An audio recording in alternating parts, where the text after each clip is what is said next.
Congratulations all the team for making a wonder really.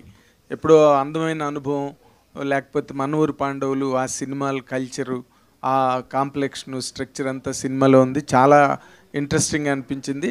ముఖ్యంగా I congratulate hour lady power star Niharika Konidela for bringing out such a great amount of talent on to the screen. చాలామంది అందరూ maiden స్టార్ట్లో ఉన్న వాళ్ళందరూ ఇందులో ఉన్నారు. Highest celebration చేసిన వాళ్ళని ఏనుగంబారి ఎక్కిస్తారంటారు. But ఇక్కడ ఈటీవీ అనే అంబారీ మీద పింక్ ఎలిఫెంట్ ఎక్కింది. అండ్ వైట్ ఎలిఫెంట్లతో సినిమా ఇండస్ట్రీ అతలాకుతలం అయిపోతున్న టైంలో pink elephant has created real a great wonder. I congratulate for all that the young talent really. Thank you so much అండి. ఇప్పుడు యదువంశీ గారు డైరెక్టర్గా మీరు ఈ సినిమా కథని రాసుకున్నప్పుడు ఇన్ జనరల్గా అంటే మీరు వేట్ని అనుకుని ఎలాంటి కథలు అనుకుని ఆ కథలు వర్కౌట్ అవ్వు, ఇలాంటి కథ అయితేనే అన్నిటికీ ఎవేగా ఉంటుందని ఈ కథ మీద ల్యాండ్ అయ్యారా, లేకపోతే ఈ కథే మొదటి నుంచి మిమ్మల్ని హాంట్ చేసిందండి? నిజం చెప్పాలంటే నేను 19 ఆ టైంలో వేరే కథ మీద కూర్చున్నాను సార్. అప్పుడు షార్ట్ ఫిల్మ్ చేయగానే నాకు రామ్ చరణ్ గారు, చిరంజీవి గారు డేట్లు ఇస్తారని పెద్ద ఒకటి ఉంటుంది కదా సార్ మనకి, ఇంకేముందనే కాన్ఫిడెన్స్, అలా రాసేసుకున్నాను. అది వర్కౌట్ అవుతుందని రియాలిటీలో తెలిసిపోయింది అనమాట.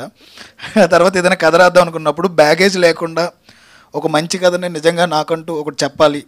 ప్రతి హీరోకి ఎవరికి చెప్పినా 2 సంవత్సరాలు 3 సంవత్సరాలు నార్మల్ ఏ హీరో అయినా ఇస్తున్నారు, అలా కాదు.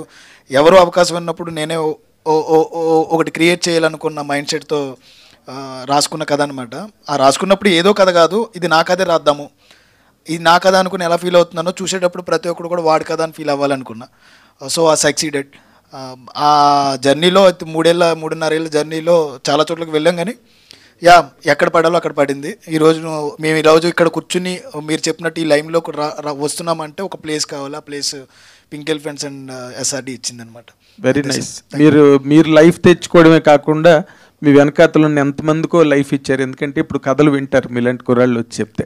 అవును సార్, అదే కావాలనుకున్నాం. Yes, congratulations for that. Thank you so much sir. Go head. Niharika garu, congratulations sir. Congratulations అండి. ఒక గ్రామీణ వాతావరణంలో మంచి కథని ఎన్నుకుని తెలుగు ప్రేక్షకులకు అందించారు. నా క్వశ్చన్ ఏంటంటే, ఇంకా థియేటర్లో రన్ అవుతుంది, 4th వీక్ రన్ అవుతుంది, ఇంకా కొన్ని థియేటర్లు ఉన్నాయి. ఓటీటీ ప్లాట్ఫామ్ అనేది విండో మీ చేతిలోనే ఉంది కాబట్టి దీన్ని హిందీలో 8 వీక్స్ ఉంది ప్రతి సినిమా. అలాగే మీరు కొన్ని ఇంకా పోస్ట్ చేసి ఉంటే థియేటర్కి ఇంకా ఫిల్ అవుతాయి కదా, ఈ డిసిజన్ ఎందుకు తీసుకున్నారు? 12th త్వరగా అంటే 4 వీక్స్కి రావాలన్నది.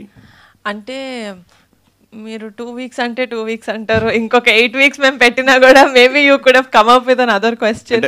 But just answering to your question, that was a conscious choice అండి. మాకు ఏంటంటే 2 వారాల్లో 3 వారాల్లో అయితే రాకూడదు, అట్లీస్ట్ ఒక 30 రోజుల తర్వాత అయినా మేము రిలీజ్ చేయాలి, 30 రోజులు ఒక థియేటర్ రన్ ఉండాలి అనుకొని ఫస్ట్ నుంచే మేము అనుకున్న కాన్సెప్ట్ ఇది. సో ఈటీవీ వాళ్ళతో మాట్లాడాక వాళ్ళ క్యాలెండర్ చూసుకొని, లేకపోతే all of that, keeping all of that in mind,